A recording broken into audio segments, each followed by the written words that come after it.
This is part one of the lecture, Revolution in the Cold War, Guatemala 1954. What we're starting to look at now is, with the failure of populism, the solutions in the Cold War period and the post-World War II period become more radicalized on the left and the right.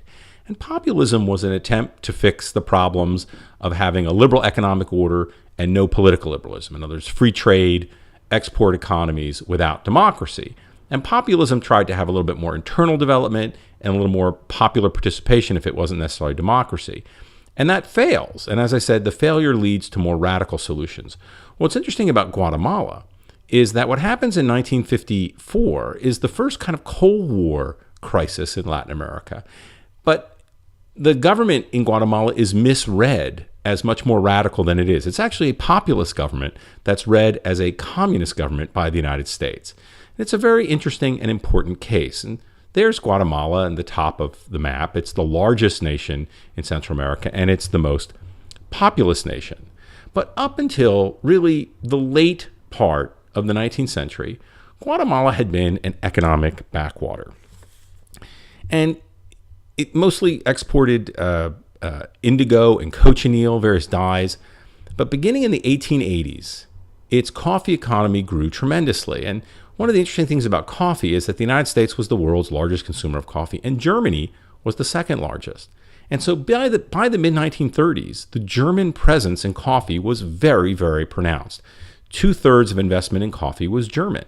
And, the Germans were there in a big way.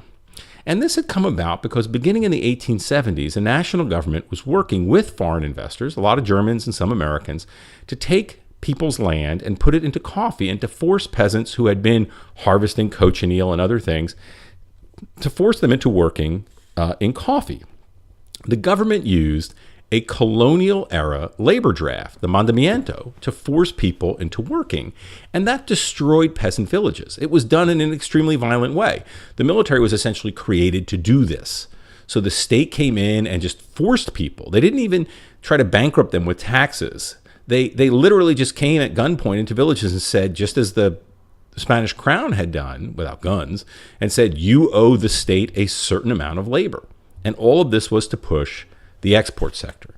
So as you can imagine, this is a very closed political system with a handful of planters at the top. And at one point, a younger military man named Jorge Ubico seized power. And look at that date, 1931. That's not a surprise. There's a tremendous amount of regime change with the Depression. And after all, the Depression, if you recall, led to a dramatic drop in commodity prices. And so Ubico, he wasn't against the export sector, but he thought that it should be a little bit more complicated. And he used the state to push national development, to build roads that tie the nation together, to open up new areas to new economic activities. He was not a good guy. I mean, he used a lot of forced labor and, same sort of deal, mobilizing labor through the mandamiento to get people to build roads and do other things. But he also understood, as a military man, the power of the United States. And he worked very closely with the United States in the lead up to World War II and throughout World War II to limit the role of Germans. And that's important because the Panama Canal was such a key asset to the United States. It was much easier to get things from one coast to the other on ships than on rails, even in the 1930s. And the canal was very susceptible to sabotage. A couple of sticks of dynamite could blow up the earthen dams that provided the water for the lakes, that were needed in the locks. And particularly after Pearl Harbor, where the American Navy was decimated, the Panama Canal became key. So ferreting out any kind of German influence in Central America or anywhere near it was important. And with this giant U.S. presence of World War II, that opened the way for the entry of U.S. banana companies. So there's a picture of Ubico. He's sort of your classic Central American military dictator. But as in other countries, the rising middle class and some workers and even some peasants were increasingly put off by what was going on. And they rose up in July of 1944 in a massive rally in the capital city, the largest city, Guatemala City, to denounce Ubico and to call for democracy. Now, part of this was 1944, the Western world was fighting against totalitarianism and fascism. And they openly spoke of the Allies' war against the Axis. Even though Ubico was an ally of the United States, they said, look, he's more like a fascist dictator, then he's like a Democrat. And so what they did is they literally read from the Atlantic Charter. Now that's Franklin Roosevelt and Winston Churchill aboard a naval vessel off the coast of Canada in 1941, before the United States was even in the war. And the Atlantic Charter was a declaration that the war aims of the Allies was not to take land, not to conquer people, but to end authoritarianism and totalitarianism and to push democracy. So these rebels said, yes, we agree with that. We want that for Guatemala. And so senior military officers overthrew Biko and took power. And then younger officers forced them to hold elections. And in October of 1944, an intellectual, Juan Jose Arevalo, who had been in exile, led a party known as the National Renovation Party to an electoral victory. There were many people on the ballot, and yet he still won by a 6-1 majority. His entire platform was to increase democracy in Guatemala, and he immediately set out to write a constitution.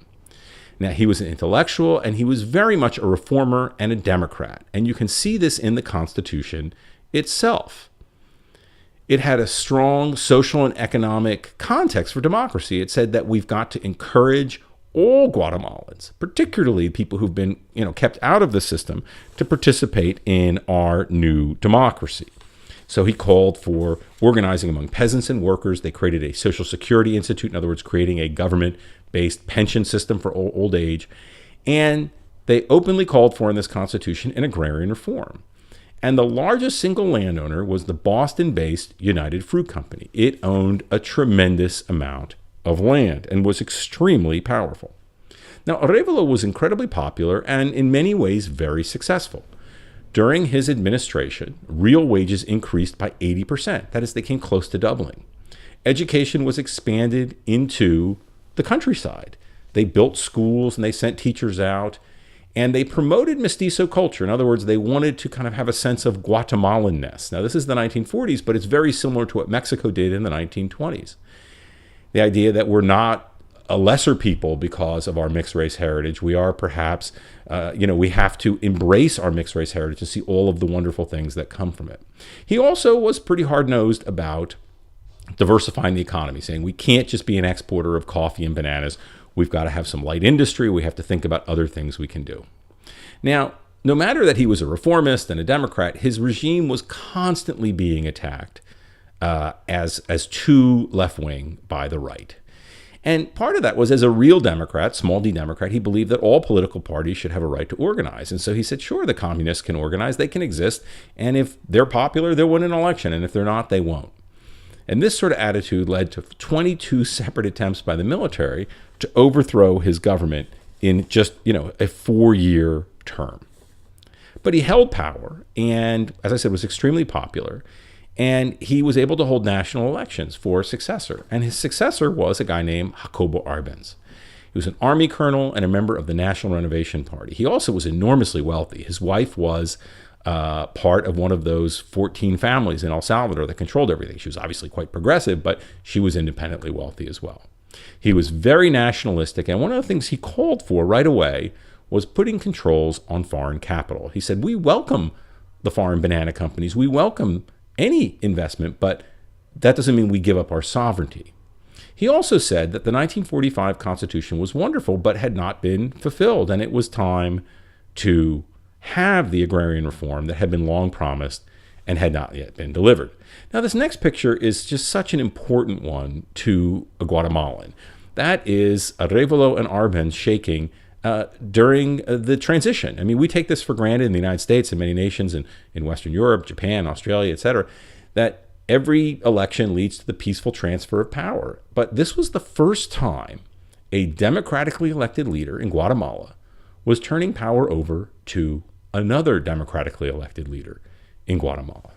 And Arbenz was a lot like Arevalo. He was a Democrat. He would have been essentially a middling to progressive in the American political system. And we can see that in his inaugural address. And I'm just going to read a little bit of the inaugural address. Here it is, and you have the slide to refer back to, but you don't need to quote this. You just need to get the gist of it. He said in his speech, our government proposes to begin the march towards the economic development of Guatemala, and proposes 3 fundamental objectives: to convert our country from a dependent nation with a semi-colonial economy to an economically independent country, to convert Guatemala from a backward country with a predominantly feudal economy into a modern capitalist state, and to make this transformation in a way that will raise the standard of living of the great mass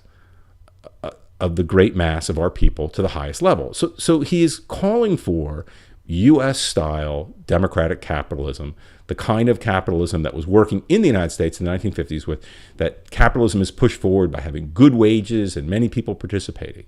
And he worked very hard at this, but the American government saw him as much more leftist than he in fact was.